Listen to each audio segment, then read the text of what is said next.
In my last video, I discussed labour costs, and I suggested that possibly every cost is a labour cost to some extent.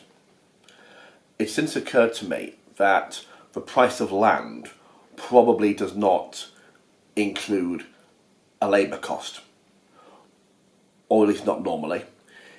If you buy land and you have some work done to the land, maybe have it levelled to make it easier to build houses on, then in the event of you selling that land, you'll probably want to factor the cost of the work done into the sale price.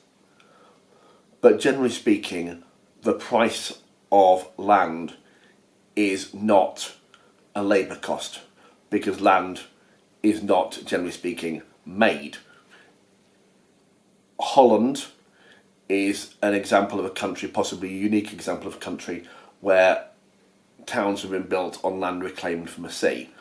That is a very unusual situation, and generally speaking, we do not make land, we don't reclaim it from the sea.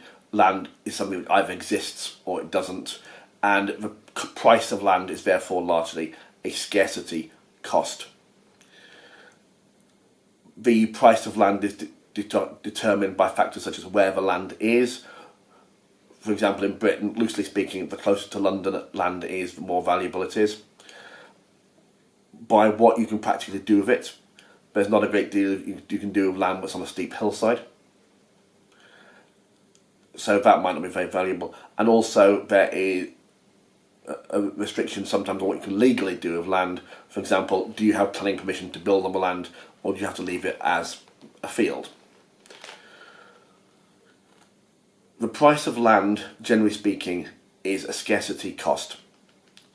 It is influenced by other factors, but the main factor which affects the price of land is always and will continue to be the scarcity of land.